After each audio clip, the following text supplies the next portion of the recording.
يعني أنا دخلت البرنامج من البداية لما قريت أن فيه أشياء تثقيفية، يعني أن الواحد يعلم نفسه عادات معينة. فهذا اللي خلاني أكون فيني فضول أكثر، يعني أني أدخل البرنامج. ولكن هو يعني مثل ما تقولي محتوى البرنامج، واللي هو طبعا المحاضرات اللي كنتي تعطينا إياها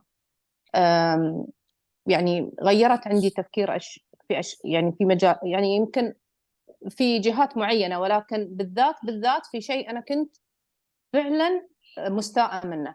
ويمكن طبعا قلت لك إياه في وحدة من المتابعات، واللي هو إني أنا كنت صايرة عندي يمكن مثل الفوبيا من السكر. يعني إنه يعني كنت في مرحلة من المراحل أول ما آكل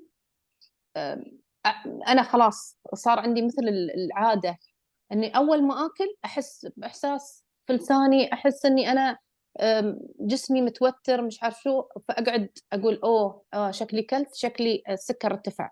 مع ان انا يعني حالتي مش سيئه، انا يعني بس انه خلاص انا تميت اعطي اعتقد المخ بهالطريقه، فصارت عاده اول ما اكل على طول يصير عندي هالاحساس واعيشه، واحس انه فعلا.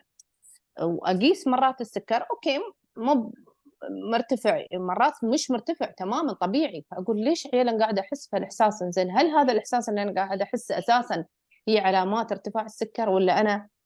ففي وحده من المتابعات انا قلت لك هل هذه فوبيا ولا هذا؟ فانت قلتي لي لا هذا فوبيا، ما اعتقد ان هذا.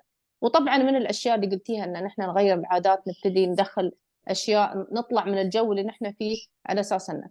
فصرت لما اكل اشغل نفسي على طول بشيء، بعدها اشغل نفسي بشيء، باي شيء، يعني فيديو انا احب اشوفه، شغلي، باي شيء اشغل نفسي، اتصل في يعني صديقتي بنتي، المهم اني اشغل نفسي. فلاحظت انه فعلا اساسا ما احس بالاحساس اللي كنت احس فيه، حاليا تخلصت منه الحمد لله.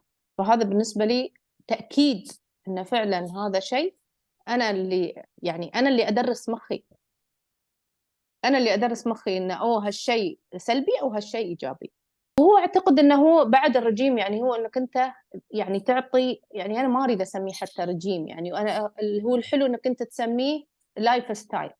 اوكي يعني تنظيم حياتنا بطريقه معينه، لان انت تعطي الجسم اول شيء، المفروض نحن غلطانين ان نحن ما نعطيه احتياجاته، بعدين نرجع نقول اوه لازم ناكل مكملات غذائيه لان ناقص عندي فيتامين مش عارف شو، ناقص عندي فيتامين ما، مع انه هو كله موجود في اكلنا المفروض. ليش نحن ناكل اساسا؟ يعني مجرد ان نحن المفروض ان نحن بس نسعى ان نحن نسوي الوجبات بطريقه تكون لذيذه بالنسبه لنا، اساس ما نحس انه حرمان او ما نحس انه يعني اجباري ناكل هالوجبه، فهمتي؟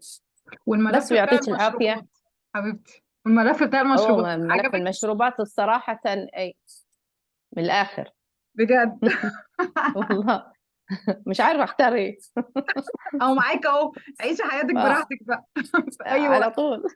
يعطيك العافيه ان شاء الله يا ربي، والله يوسع رزقك ويوفق ويزيدك من علمه.